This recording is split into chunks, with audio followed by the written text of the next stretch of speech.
Hello friends, this is Funj education. दोस्तों, आज TT science में हम प्रभावी नाभिकीय आवेश यानी जेड इफेक्टिव और परिरक्षण प्रभाव, उसके बाद जो है ये आगे चलेंगे जो है परमाणु आकार में आवर्तिता, इसके बारे में चर्चा करेंगे। बाद में स्लेटर नियम है जिसकी जो प्रभावी नाभिकीय आवेश की गणना कैसे होगी ये देखेंगे। फिर आयनाइजेशन एनर्जी यानी आयनन ऊर्जा जो होती है उसको, और आयनन ऊर्जा को प्रभावित करने वाले कारक। ठीक है, स्टार्ट करते हैं।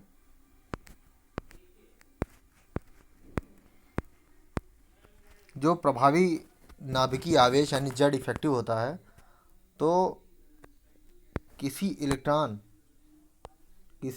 द्वारा अनुभव किया गया नाभिकीय आकर्षण बल, यानी जो नाभिक द्वारा कक्षाओं में जो इलेक्ट्रॉन घूमते रहते हैं उन पर कितना नाभिकीय आकर्षण बल काम कर रहा है, ठीक है, जिसकी वजह से वो संतुलन अवस्था में है और साथ में वो गति कर रहे हैं नाभिक के चारों ओर, ठीक है, उसको प्रभावी नाभिकीय आवेश कहते हैं। जो आकार को कम करता है क्योंकि ये खींचता है अपने आकर्षण बल से इलेक्ट्रॉनों को नाभिकीय के चारों ओर। ठीक है, तो जितना ज़्यादा नाभिकीय आवेश अधिक होगा आकार उतना ही कम होगा। ठीक है, और नेक्स्ट पे चलते हैं परिरक्षण प्रभाव। ठीक है, आंतरिक कोश के इलेक्ट्रॉन, जो भी आंतरिक इलेक्ट्रॉन होते हैं, मतलब नाभिक के समीप जो उतने इलेक्ट्रॉन होते हैं, बाह्यतम कोश के इलेक्ट्रॉन को प्रतिकर्षित करते हैं, जिसे परिरक्षण प्रभाव कहते हैं। मतलब ये अभी ये पहला है, फिर से देखते हैं। जैसे ये न्यूक्लियस है, इसके ये वाला इलेक्ट्रॉन, जो अंदर वाले इलेक्ट्रॉन है, ये इसको जो है प्रतिकर्षित करते हैं और ये इनसे जुड़ा होता है, ये भी इनसे जुड़ा होता है। जो ये वाला फोर्स होगा ये कहा जाएगा जेड इफेक्टिव, और जो ये वाला होगा, जो प्रतिकर्षण वाला होगा, वो परिरक्षण प्रभाव होगा। ठीक है, वो आगे वाले इलेक्ट्रॉनों को प्रतिकर्षण पैदा करेंगे। ठीक है, इनको जो है हटाने की कोशिश करेंगे, बाहर वाले इलेक्ट्रॉन को, अंदर वाले इलेक्ट्रॉन।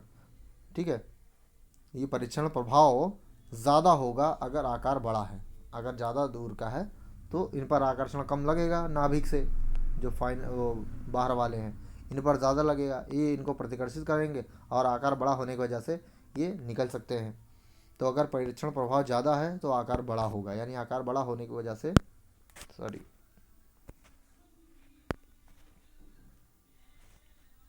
अगर आकार बड़ा होगा तो परीक्षण प्रभाव भी बड़ा होगा। ठीक है, आगे चलते हैं। आवर्त में बाएं से दाएं, अगर हम बाएं से दाएं चलते हैं, ठीक है, आवर्त में हम बाएं से दाएं चलते हैं तो नाभिकीय आवेश बढ़ता जाता है, जिससे आकार में कमी होती है। अगर इधर चलते हैं, ठीक है, बाएं से दाएं, वो आवर्त सारणी में, आवर्त में हम, तो नाभिकीय आवेश बढ़ता जाता है और आकार में कमी होती है। आगे चलते हैं। परमाणु आकार में आवर्तिता। आवर्त में अगर बाएं से दाएं चलने पर आकार कम होता है। जैसे हम इधर से जाते हैं, ठीक है, सोडियम से इधर की ओर जाते हैं तो क्या होता है, कम होता है, यानी आकार जो है इनका कम होता रहता है। ठीक है, और अगर ऊपर से नीचे की ओर आते हैं वर्ग में तो कोशों की संख्या बढ़ती है, जिनसे उनका आकार बढ़ता है। ठीक है, और जो सी एस होता है, ठीक है, उसका आकार सबसे बड़ा होता है। आगे चलते हैं।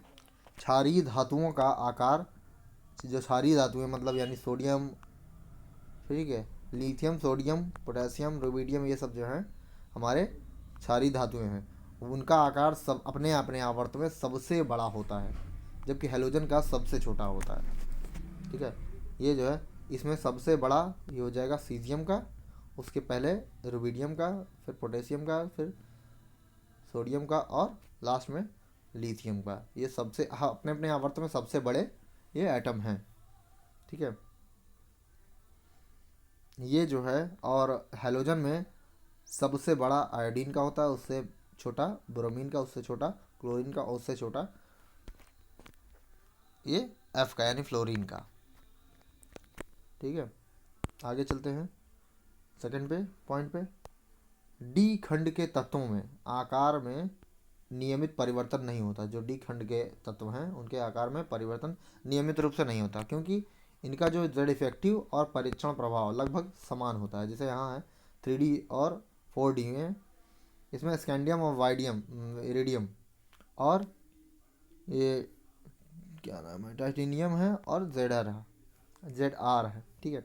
इनका जो आकार है ये अधिक होता है, और इनका अगर नीचे आए, ठीक है, तो इनका जो आकार और जो है लगभग समान होता है। यानी दोनों का अगर इस सीरीज़ में देखा जाए तो जेड इफेक्टिव और परीक्षण प्रभाव समान होता है लगभग। आगे चलते हैं थर्ड में।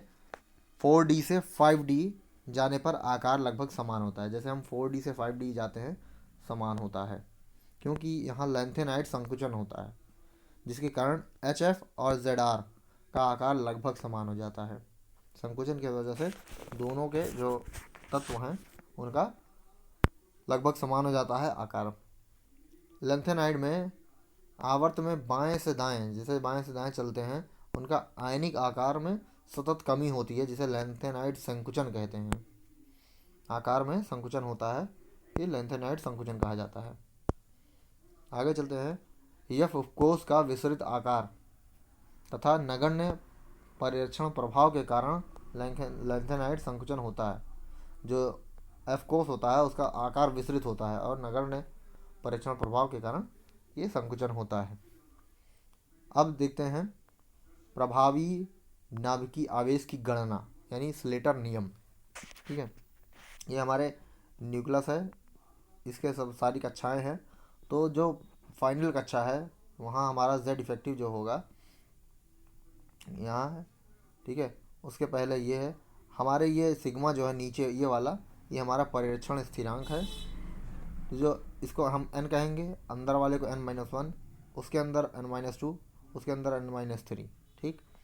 और सबके अलग अलग परीक्षण वो हैं, जैसे S और P इलेक्ट्रॉनों के लिए यहाँ है पहले वाले का 0.35, फिर दूसरे वाले का 0.85, यानी इसका 0.85 का है, फिर तीसरे का n-3 का n-2 का 1 है, n-3 का ये 1 है। और इधर D और F के लिए इलेक्ट्रॉनों के लिए n की वैल्यू 0.35 है, और उसके जो बाद n-1 का 1 है, n-2 का 1 है, n-3 का 1 है। ये फार्मूला होता है Z effective is equal to Z minus sigma, ठीक है। ये हमारा परमाणु क्रमांक है Z, ठीक है। वहाँ हम सिग्मा जो है परीक्षण स्थिरांक है। जैसे लिथियम का हम इलेक्ट्रॉनिक विन्यास लिखते हैं तो 1s2 और 2s2 है। तो लास्ट जो है हमारा ये n है, ठीक है। यहाँ NS में देखा जाए तो लास्ट वाले का 0 पॉइंट, हम इसको छोड़ देते हैं, ठीक है। ये फाइनल वाले को छोड़ देते हैं, हम इसकी लेते हैं, इसका जो है वैल्यू पुट करते हैं। तो n-1 कितना है 0.85, तो इलेक्ट्रॉनों की संख्या 2 है यहाँ, ठीक है। तो 2 इंटू 0.85, इसका हम सिग्मा निकाल लेंगे। फिर लिथियम का जो परमाणु क्रमांक होता है 3 होता है, तो सिग्मा हम माइनस कर लेंगे तो आ जाएगा 1.3, ये हो जाएगा जेड इफेक्टिव। आगे चलते हैं 5 पे बोरान पे, ठीक है। इसका इलेक्ट्रॉनिक कॉन्फ़िगरेशन करते हैं तो इतना आता है। तो हम 2p वाले को छोड़ देते हैं, इसको और इसको ले लेते हैं। तो यहाँ 2 इलेक्ट्रॉन इसमें भी, 2 इलेक्ट्रॉन इसमें भी, तो S का जो इलेक्ट्रॉन का होगा तो 0.35 हो जाएगा इसका, ठीक है।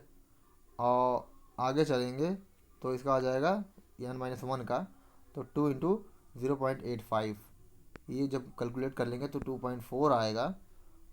उसके बाद हम जानते हैं इसका जो एटॉमिक नंबर है वो 5 है, 5 माइनस 2.4 कर देंगे तो आ जाएगा 2.6।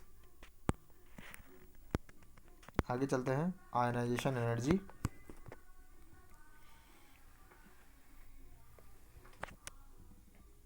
अब ये देखिए आयनाइजेशन एनर्जी, ये हमारा न्यूक्लियस है, यहाँ कक्षा है जिसमें इलेक्ट्रॉन है। इलेक्ट्रॉन को जब निकालना होता है तो ये ऊर्जा लेता है, ठीक है, डेल्टा H। वो पॉजिटिव में होती है क्योंकि ऊष्माक्षेपी होता है, ये ऊष्माशोषी होता है, ये इलेक्ट्रॉन ले करके वो निकल जाता है। ये उदासीन और विलगित निकाय है।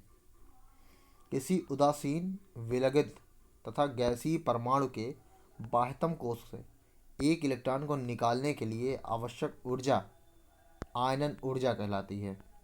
सोडियम अगर कोई गैस है, ठीक है, गैसियस स्टेट में है, अगर उसमें जो है हम क्या करें, इलेक्ट्रॉन निकालें हैं, तो हमको पॉजिटिव एनर्जी उसको देनी पड़ेगी। ठीक है, जैसे यहाँ है एम कोई जो है एलिमेंट है, उससे एक इलेक्ट्रॉन निकालते हैं, पहली आयनाइजेशन एनर्जी ये निकली। ठीक है, फिर सेकंड इलेक्ट्रॉन निकालते हैं तो आयनाइजेशन एनर्जी ये हुई, थर्ड निकालते हैं तो आयनाइजेशन एनर्जी इतनी हुई। तो जो थर्ड आयनाइजेशन एनर्जी होगी वो ज़्यादा होगी सेकंड के, और सेकंड ज़्यादा होगी फर्स्ट के। ठीक है, जितना हम नाभिक के करीब जाएंगे उतना हमको ज़्यादा एनर्जी देनी पड़ती है। परमाणु से धनायन बनाने पर आकार घटता है, जिससे नाभिक पर इलेक्ट्रॉन का आकर्षण बढ़ जाता है, और आकर्षण जब बढ़ जाता है तो आयनाइजेशन एनर्जी बढ़ जाती है। आगे चलते हैं। आयनन ऊर्जा को प्रभावित करने वाले कारक। पहला है परमाणु का आकार। सबसे पहला है परमाणु का आकार, जो कि प्रभावित करता है आयनन एनर्जी को। ठीक है, आयनन ऊर्जा परमाणु के आकार के व्युत्क्रमानुपाती होती है, यानी अगर आकार ज़्यादा होगा तो आयनाइजेशन एनर्जी कम होगी, या कह सकते हैं आयनन एनर्जी अगर कम होगी तो आकार ज़्यादा होगा। तो जैसे हम दाएं से बाएं चलते हैं, दाएं से बाएं चलते हैं इस साइड से, तो आकार में कमी होती है। ठीक है, आकार में कमी होती है, दाएं से बाएं चलते हैं तो आयनाइजेशन एनर्जी बढ़ेगी।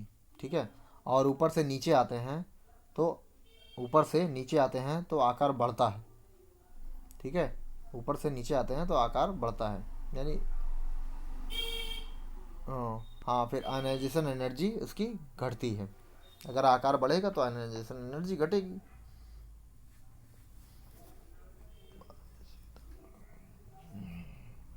आगे चलते हैं। यहाँ होगा बाएं से दाएं, क्योंकि बाएं से दाएं होगा, बाएं से दाएं अगर चलते हैं तो आकार घटता है। ठीक है, आगे चलते हैं। क्षारीय धातुओं का आकार अपने अपने आवर्त में सबसे बड़ा होता है, अतः इनकी आयनाइजेशन एनर्जी सबसे न्यूनतम होती है। ठीक है, सबसे बड़ा होता है। ओके फ्रेंड्स,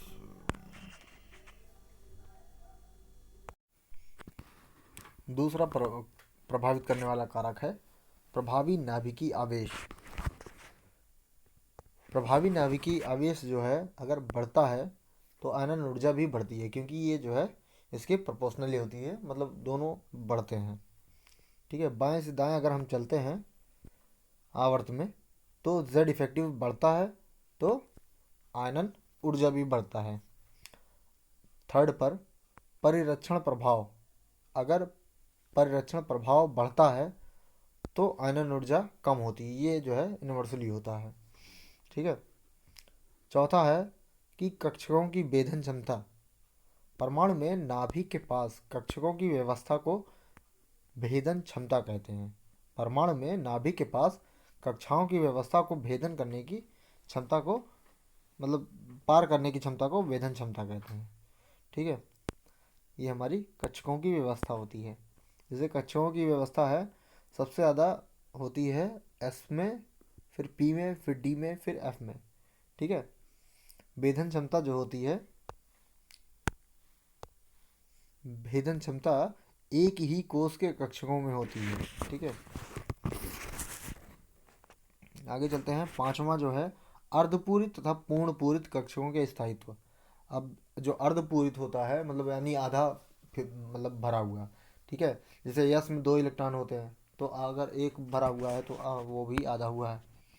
ठीक है, और पी में 3 होते हैं, ठीक है, छोटे छोटे उपकोष होते हैं, यानी एक्स वाई एंड जेड होते हैं, ठीक है, ये होता है। तो अगर इसमें जो है, इसमें भी 3 इलेक्ट्रॉन है, वैसे 6 होना चाहिए, अगर 3 इलेक्ट्रॉन है तो ये भी अर्धपूरित है, 6 हो गया तो पूर्ण पूरित हो गया। डी में जो होते हैं 5 चैम्बर होते हैं, यानी 5 उपकोष, ठीक है, इसमें जो है 10 इलेक्ट्रॉन होते हैं, अगर 5 भरा हुआ है तब भी जो है ये पूर्ण पूरित नहीं, आधा अर्धपूरित माना जाएगा। तो इनका स्थायित्व देखते हैं। अर्धपूरित तथा पूर्ण पूरित कक्षकों में अतिरिक्त स्थायित्व होता है, जिससे उनकी आयनन ऊर्जा उच्च होती है। अगर इनका स्थायित्व अच्छा होगा तो आयनन ऊर्जा भी उसी पे डिपेंड करता है, यानी निर्भर करता है। आगे चलते हैं महत्वपूर्ण बिंदु पर। लिथियम और सोडियम ये हैं। अगर अगर हम नीचे की तरफ आते हैं, ऊपर से नीचे की ओर, तो आयनन ऊर्जा घटती है, ठीक है, क्योंकि जो होती है उनकी कक्षकों की का आकार जो होता है वो बढ़ता है, तो नीचे आने पर आयनन ऊर्जा घटेगी, ठीक है। अगर इस साइड जाते हैं तो क्या होता है, आयनन ऊर्जा बढ़ती है, क्योंकि इधर जाने में हमारे जो एटम है उनकी आकार घट रहा है, ठीक है, तो इस वजह से बढ़ती है। अब यहाँ दो चीज़ों में अपवाद है, ठीक है, इनमें और इनमें, ये दोनों में अपवाद है, क्योंकि उल्टा होता है, इसमें इसका ज़्यादा होता है, इसका कम होता है। मैग्नीशियम का भी ज़्यादा होता है, यहाँ एल्युमिनियम का कम होता है। यहाँ भी फास्फोरस का ऑक्सीजन से कम होता है, ठीक है, और नाइट्रोजन का कार्बन से ज़्यादा होता है। तो ऐसा है, ये सब बाकी तो अक्रिय गैसेज हैं, ठीक है। अक्रिय गैसों का जो है पूर्ण पूरित होता है इन इलेक्ट्रॉनिक विन्यास, इसलिए इनकी जो है आयनन ऊर्जा उच्च होती है। अक्रिय गैसों का इलेक्ट्रॉनिक विन्यास पूर्ण पूरित तथा स्थायी होता है, अतः इनकी आयनन ऊर्जा सर्वाधिक होती है। और इन जो होते हैं, यानी सारे नोबल गैसेस में सबसे ज़्यादा होती है हीलियम की, ठीक है। नाइट्रोजन का इलेक्ट्रॉनिक विन्यास अर्धपूरित होने पे, जैसे यानी इसमें P3 होता है, यानी P हाफ भरा होता है, होने पर यह अस्थायी होता है, यह अस्थायी होता है, ठीक है। अतः प्रथम आयनन ऊर्जा O2 से उच्च होती है, इसीलिए इसकी जो है पहली जो आयनन ऊर्जा होती है वो O2 से उच्च होती है, ठीक है। अब यहाँ बेरिलियम जो है, यह बेरियम है, बेरिलियम नीचे होता है Ba, ठीक है। तो इसकी जो है, इसका जो इलेक्ट्रॉनिक कॉन्फ़िगरेशन है 1s2 2s2 में है, ठीक है, और इसका जो है 1s2 2s2 2p1 है। तो इसकी जो p वेधन क्षमता है ये कम होती है, यस की वेधन क्षमता अधिक होती है, ठीक है। Be में इलेक्ट्रॉन जो है यस उपकोष से निकलता है, यहाँ जो है यस उपकोष से निकलता है, जिसकी वेधन क्षमता जो है p से अधिक होती है, इसलिए Be की प्रथम आयनन ऊर्जा B से उच्च होगी। अब यहाँ आयनन ऊर्जा का क्रम सबसे जो है कम होता है लिथियम का, फिर बोरान का, फिर बेरियम का, फिर कार्बन का, फिर ऑक्सीजन का, फिर नाइट्रोजन का, फिर फेरियम मतलब फेरस आयरन का, और लास्ट में नियान का, ठीक है। यहाँ हम देख लेते हैं कि अगर हम ऊपर से नीचे की ओर जाते हैं, ठीक है, ये हमारी क्षारीय धातुएं हैं और ये हमारी हैलोजन्स हैं, ठीक है। इसमें अगर नीचे की ओर आते हैं तो आकार अगर बढ़ता है तो आयनन ऊर्जा कम होती है, ठीक है। अगर हम दाएं से जो है बाएं से दाएं जाएं तो आयनन ऊर्जा हमारी बढ़ेगी और धात्विक प्रकृति घटती है, ठीक है। ऊपर से अगर नीचे आते हैं, ठीक है, तो आयनन ऊर्जा घटेगी और धात्विक प्रकृति बढ़ेगी। अब आयनन ऊर्जा के प्रयोग, यहाँ हम आयनन ऊर्जा के प्रयोग देख लेते हैं। अगर आप जो है किसी भी एटम की अगर धात्विक प्रकृति ज़्यादा है तो उसकी आयनन ऊर्जा कम होगी, ठीक है। अगर धात्विक प्रकृति ज़्यादा है तो आयनन ऊर्जा कम होगी, क्यों? क्योंकि वो इन्वर्सली प्रोपोर्शनल होते हैं, किसके? धात्विक प्रकृति और आयनाइजेशन एनर्जी जो होती है वो इन्वर्सली होती है उसकी, ठीक है। आगे चलते हैं। धात्विक प्रकृति हम देखते हैं, जैसे अगर नीचे की ओर आते हैं तो क्या होता है कि बढ़ती है, नीचे की तरफ आते हैं तो आयन जो धात्विक प्रकृति है वो बढ़ती है। जैसे सोडियम है, क्षारीय प्रकृति है ना ये, तो ये भी धातु होते हैं। क्षारीय धातु होते हैं, ठीक है। जैसे सोडियम का कम होता है, फिर पोटेशियम का बढ़ता है, फिर रुबिडियम का, फिर सीजियम का। सबसे ज़्यादा इसमें सीजियम का धात्विक गुणधर्म ज़्यादा होता है। एन जो है, ये दोनों एन और पी ये अधातु हैं। आर्सेनिक और एंटीमनी जो है वो हमारे उपधातु हैं, और बिस्मथ जो है हमारा धातु है, ठीक है। आगे चलते हैं। अब जिनकी क्रियाशीलता अधिक होगी उनकी आयनन ऊर्जा कम होगी, ठीक है। जिनकी क्रियाशीलता अधिक होगी उनकी आयनन ऊर्जा कम होगी। बाएं से दाएं अगर चलते हैं हम, तो आयनन ऊर्जा बढ़ रही है तो इनकी क्रियाशीलता घटेगी, ठीक है। जैसे हम आगे बढ़ते हैं, इधर आयनन ऊर्जा यानी आकार घट रहा है तो आयनन ऊर्जा बढ़ रही है। और अगर आयनन ऊर्जा बढ़ रही है बाएं से दाएं जाने में, तो क्रियाशीलता घटेगी, क्योंकि वो इन्वर्सली होता है, ठीक है। अगर ऊपर से नीचे आते हैं, जो वर्ग में ऊपर से नीचे आते हैं, ठीक, वर्ग में ऊपर से नीचे आते हैं, तो क्या होता है, आयनाइजेशन एनर्जी जो है वो घटती है और क्रियाशीलता बढ़ती है। इसीलिए जो है, हाँ, इसीलिए हम क्या करते हैं, जैसे सोडियम है धीरे धीरे नीचे आएंगे तो उन लोग की क्रियाशीलता बढ़ती है और आयनाइजेशन एनर्जी घटती है। चलो आगे चलते हैं। अपचायक सामर्थ्य। अपचायक जो है सामर्थ्य इनकी देखते हैं, ठीक है। अपचायक सामर्थ्य क्या होता है कि उसी वो भी आयनन एनर्जी से ही होती है। अगर आयनन एनर्जी ज़्यादा है तो अपचायक सामर्थ्य किसी चीज़ को अपचायक करने का, यानी अपचयन जो रिडक्शन अभिक्रिया होती है उसमें जो ऑक्सीकारक होता है, ठीक है, ऑक्सीकरण जो करवाता है वही अपचायक होता है, ठीक है। तो जिसकी जो है आयनन ऊर्जा अधिक होती है उसकी अपचायक सामर्थ्य, यानी अपचायन करने जो है किसी भी जो है एलिमेंट का अपचायन करना, उसका सामर्थ्य कहलाता है। वे पदार्थ जो आसानी से इलेक्ट्रॉन त्यागते हैं, अर्थात जिनकी आयनन ऊर्जा कम होती है। अब आयनन ऊर्जा कम होगी तो वो आसानी से त्याग कर लेंगे, ठीक है, वो प्रबल अपचायक होते हैं, ठीक है, यानी वो दूसरे को अपचयित कराते हैं। जैसे सोडियम है, सोडियम कम होता है, पोटेशियम ज़्यादा होता है, रुबिडियम ज़्यादा कम होता है, ठीक है। रुबिडियम इससे ज़्यादा होता है पोटेशियम से, फिर रुबिडियम से ज़्यादा होता है सीजियम। आवर्त सारणी में श्रेष्ठ अपचायक कौन सा है, लिथियम, क्योंकि जो लिथियम होता है, क्योंकि लिथियम की जल योजन जो क्षमता होती है वो अधिक होती है, ठीक है। आगे चलते हैं। Li+ की जो जल योजन क्षमता होती है वो अधिक होती है। आगे चलते हैं।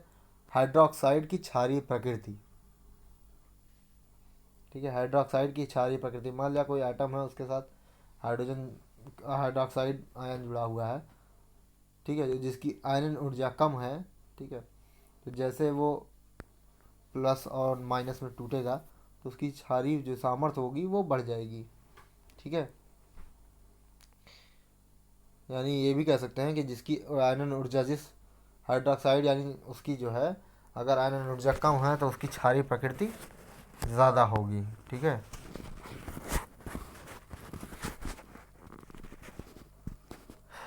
हाइड्रोक्साइड में यदि परमाणु की आयनन ऊर्जा कम है तो वह आसानी से ऑक्सीजन को लेकर को इलेक्ट्रॉन देकर धन आयन बना लेता है, ठीक है, जिससे क्षारीय सामर्थ्य बढ़ जाती है।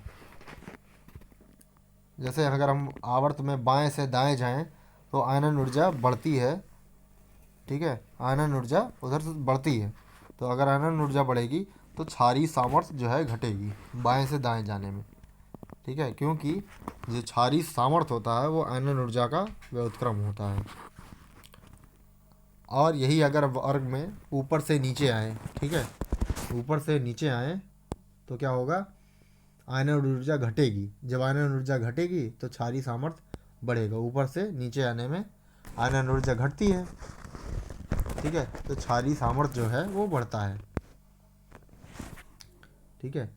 जैसे यहाँ देखिए सोडियम जो है वो दुर्बल क्षार, सोडियम का हाइड्रोक्साइड है वो दुर्बल क्षार है, ठीक है, पोटेशियम जो है उसके बाद है, फिर रुबिडियम का हाइड्रोक्साइड उसके बाद है, फिर जो प्रबल है वो CSOH है, क्योंकि इसका जो है, ठीक है, आयनाइजेशन एनर्जी जो होती है वो यानी आयरन ऊर्जा CS की सबसे कम होती है क्षारीय धातुओं में। ठीक है, सबसे कम इसी की होती है, तो जब आयरन ऊर्जा इसकी कम होगी तो क्षारीय सामर्थ्य जो होगा वो इसका ज़्यादा होगा।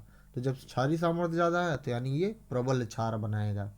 ठीक है, तो ये भी कह सकते हैं कि अगर इधर से चले, ये देखिए क्रम में रखा गया है।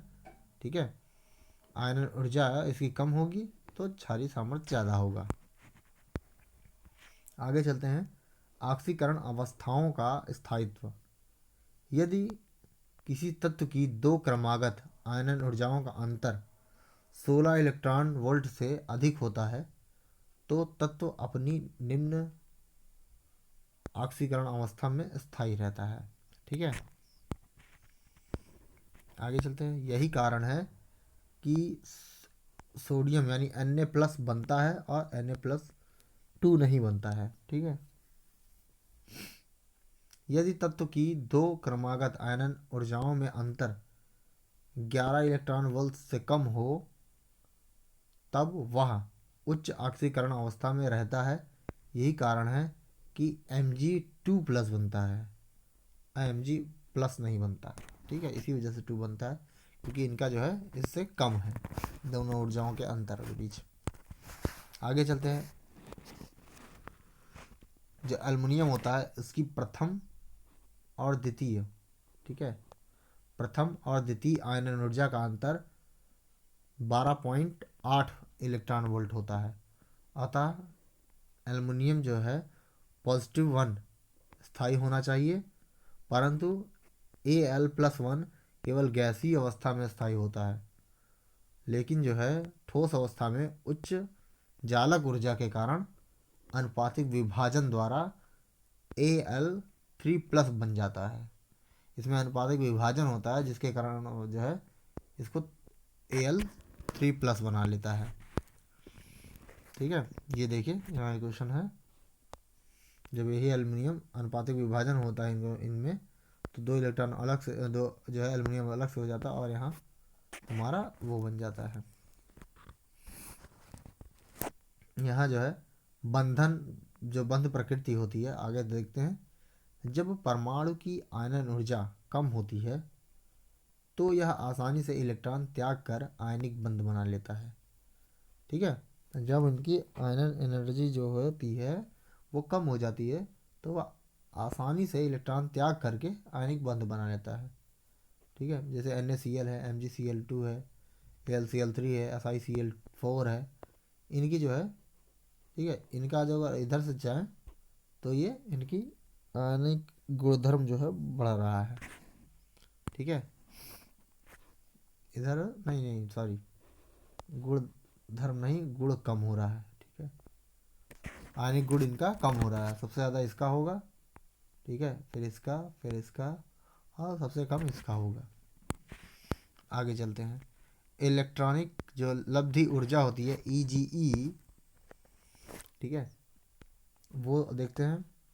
किसी उदासीन विलगित और गैसीय अणु परमाणु के बाह्यतम कोश में एक इलेक्ट्रॉन को जोड़ने पर मुक्त ऊर्जा को इलेक्ट्रॉन लब्धि ऊर्जा कहते हैं। अब जैसे वहाँ था,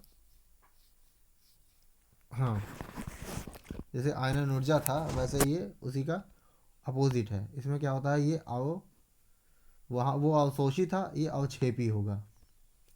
ठीक है, जब किसी भी इलेक्ट्रॉन को जोड़ा जाएगा, ऐड होगा, जैसे एक बंधन बनाना है, तो जब इलेक्ट्रॉन एक्सेप्ट करेगा तो क्या करेगा, एनर्जी रिलीज़ करेगा। ठीक है, जब एनर्जी रिलीज़ करेगा, मुक्त करेगा, तो वो निगेटिव में आएगी। ठीक है, अब एक जो है अणु, एक जो एटम है वो इलेक्ट्रॉन को ले रहा है, तो वहाँ एनर्जी अपनी रिलीज़ करेगा, तब जा कर के उसको ऐड करेगा। ठीक है, इसीलिए इसको नेगेटिव माना गया है। आइए देखते हैं आगे। ऋणायन में इलेक्ट्रॉन जोड़ने पर इलेक्ट्रॉन और ऋणायन के मध्य प्रतिकर्षण होता है, जिसे तोड़ने के लिए बाहर से ऊर्जा दी जाती है, अर्थात द्वितीय ईजीई का मान धनात्मक होता है। जो सेकंड वाला होगा, पहली वाली जैसे जैसे यहाँ पहला इलेक्ट्रॉन है, इसमें जब इलेक्ट्रॉन जुड़ा तो सबसे पहले इसकी जो पहली वाली एनर्जी जो होगी, इलेक्ट्रॉन लब्धि ऊर्जा जो होती है यानी ईजीई, वो निगेटिव होगी, ठीक है। लेकिन जब दूसरा इलेक्ट्रॉन होगा यानी सेकंड बार किया जाएगा तो वो पॉजिटिव हो जाएगी, ठीक है। अब जो है आगे चलते हैं। ईजीई को प्रभावित करने वाले कारक किस किस पर ईजीई जो है डिपेंड करती है, आइए देखते हैं। सबसे पहला है परमाणु क्रमांक, यानी परमाणु आकार। आकार अगर ज़्यादा होगा तो ईजीई कम होगा। आकार अगर ज़्यादा होगा, ये अगर आकार कम है तो ईजीई ज़्यादा, ठीक है। अगर आकार ज़्यादा है तो ईजीई कम होगा, ठीक है, क्योंकि यूनिवर्सली है। अब आगे हम जानते हैं कि जैसे जैसे बाएं से दाएं जाते हैं तो हम आकार घटता है, तो जब आकार घटेगा तो इलेक्ट्रॉन लब्धि बढ़ेगी, ठीक है।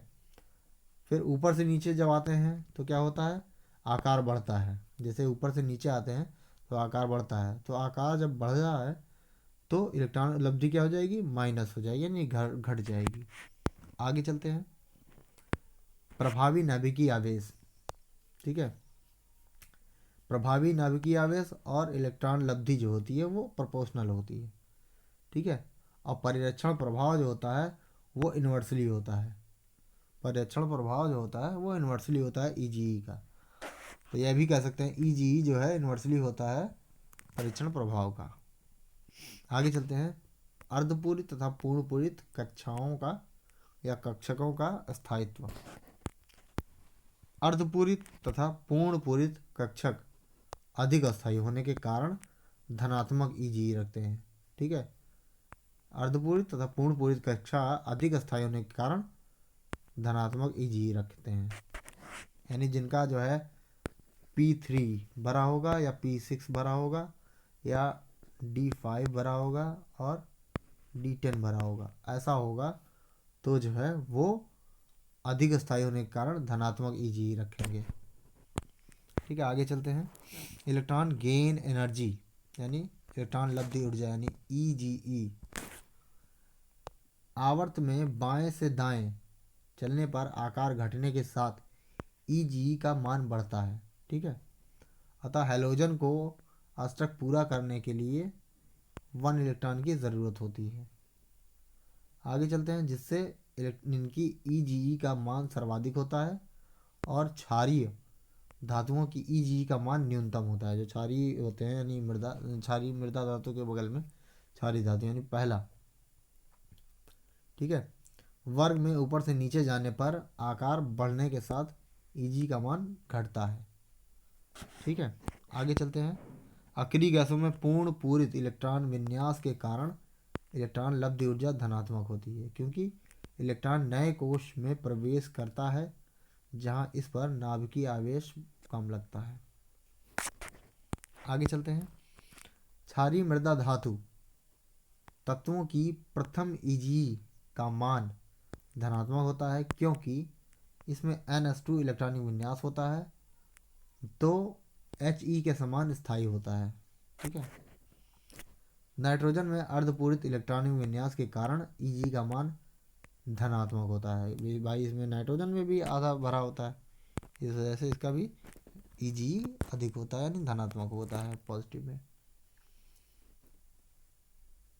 अब जो है Eg किसका, फ्लोरीन का कम होता है Eg क्लोरीन से, ठीक है। यफ का जो आकार होता है वो अत्यधिक कम होता है, अतः आने वाले इलेक्ट्रॉन पर नाभिक के आकर्षण की तुलना में आंतरिक कोश के इलेक्ट्रॉन का प्रतिकर्षण प्रभावी हो जाता है। अतः यफ की जो Eg होती है का मान क्लोरीन से कम होता है। अब हाइड्रोजन में देख सकते हैं यहाँ कि Eg सबसे ज़्यादा क्लोरीन की होती है, फिर उसके बाद फ्लोरीन की, फिर ब्रोमीन की, और सबसे कम आयोडीन की होती है।